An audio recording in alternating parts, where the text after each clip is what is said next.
Okay, are we live? Camera lady, are we live? Yes. Yes, thank you. Okay. Welcome back to Redbird Ranch Radio Podcast. Get to know your neighbor. And tonight's guest, we have Ivan Cedric Munoz. Is that correct? Yes, yes, Okay. it is. All right, so let's get this thing going. Okay, and tonight's episode is sponsored by Camera Lady. It is from Fortnite Friday at Jamie's house, and it's Fortnite creator code. Can you see that over there? 'Cause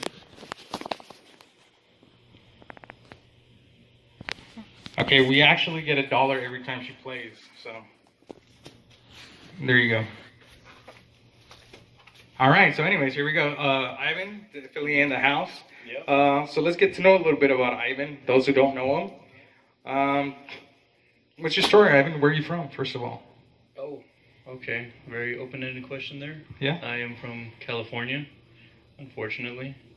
So, And the city you yeah, grew up in? I grew up in Calexico, California. And then I went to El Centro for most of my teenage years, and then to San Bernardino for college, and then I moved out here to Texas. And how do you compare Texas with El Centro? Let's start there. They're kind of similar. I guess the conservativeness of both of this city and that city are close. There's more people here, obviously, but they don't feel too dissimilar. Okay, what about San Bernardino? Now that was different. For those who don't know, San Bernardino is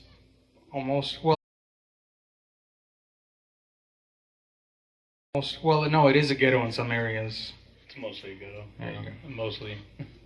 So it's a big difference from Redbird Ranch. So if you ever get the chance and want to visit a ghetto, definitely San Bernardino is where to go. Yep. Yeah. So what are some of the differences that you've seen between California and Texas so far?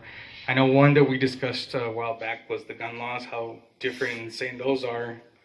The gas prices, how insane that is. If you were to let the people know, if they ever ask you, because people always say California is like the worst law place ever, like their laws are just outrageous.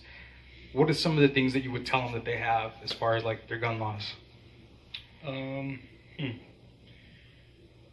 Featureless rifles is something that's big there now.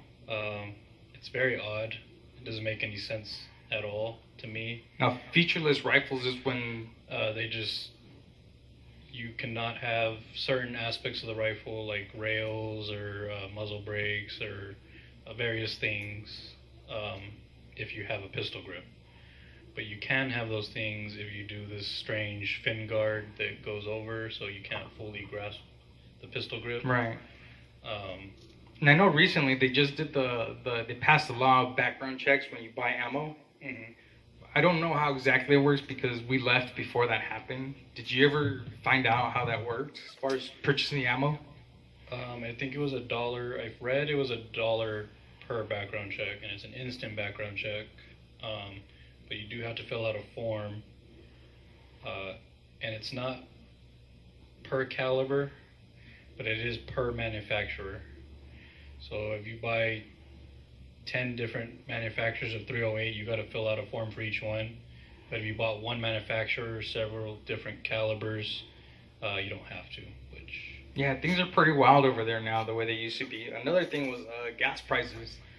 You're looking at about $4.50, maybe. Yeah, I heard gallon. some places are getting like $6. Yeah, they don't know why the gas prices are high. The governor just said the other day he doesn't know why the gas prices are high, even though they just passed a gas tax. And the odd thing is that was normal, right? That was normal. Yeah. So, what about that shock when you saw $2.10 a gallon when you saw that out here? Shit. Right? It's a big difference. I mean, because you're saving, anywhere from $10 to $20 And a tank of gas. also, when you walked into the gun store, isn't like the worst thing to tell somebody, yeah, I'm from California? They give you that look like, damn, dude, that sucks. Yes. Right? Yeah, every time. Every time. Right? And then just the weird stuff like I mean, all the options that are out there that we never knew about, or we knew about, you never saw them, though now that you're able to see. And the way people treat guns out here is totally different, right? Mm-hmm. I mean, people, it seems like they're more responsible out here, you Yes. know, and it's more understanding. How would you put it in your words? I guess it's just Republican values. That's the best way I can describe it. Conservatives in general, even conservative Democrats, they just have that freedom to them, and they really don't rely on others. So they usually come packing. Okay, so you didn't move straight to Redbird Ranch, correct? When you got here, you wound up somewhere else 1st, but still here in San Antonio. Yep. So you were up in Celeste, they call it, I believe? Yeah.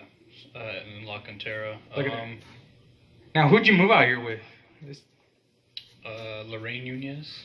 Okay, so I think we had her on a while back, and just how did that happen? Like, How did we move here? no, what was the decision? Like one day you just thought, you know what, we're gonna do Texas. I mean, when the decision was made, how did you feel about moving out here? I didn't mind moving out here. I was waiting on something at my previous job, a possible promotion, and as soon as that fell through, I was wholeheartedly ready to move and get out of there. So definitely it was the work kind of deal that. Yeah, that was the only thing I was waiting for. That was kind of, but after that was not an option anymore. All right. So what I read, you had a couple of jobs out here, right? You were a security guard at one point. Mm-hmm. And what does the security guard business look like out there? Did you see a lot of action?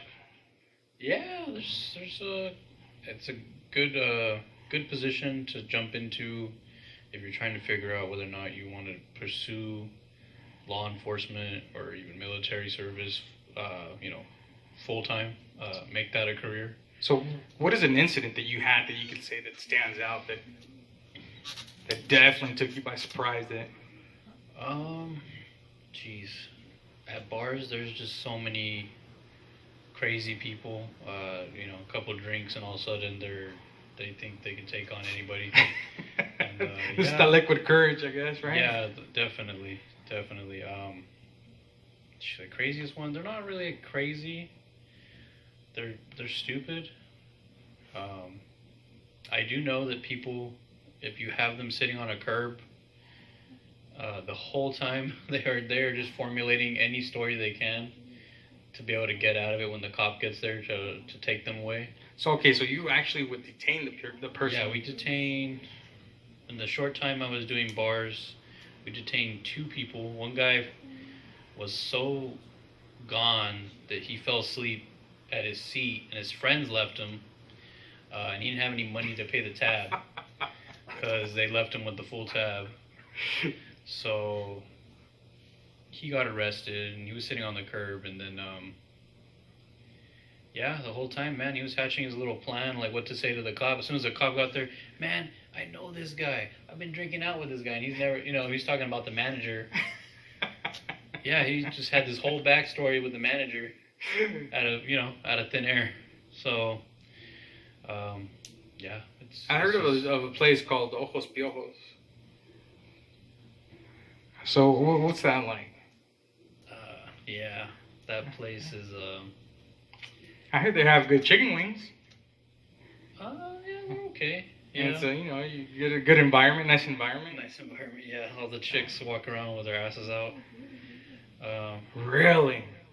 Oh, that's just disgusting. Right. So let's talk about your family, man.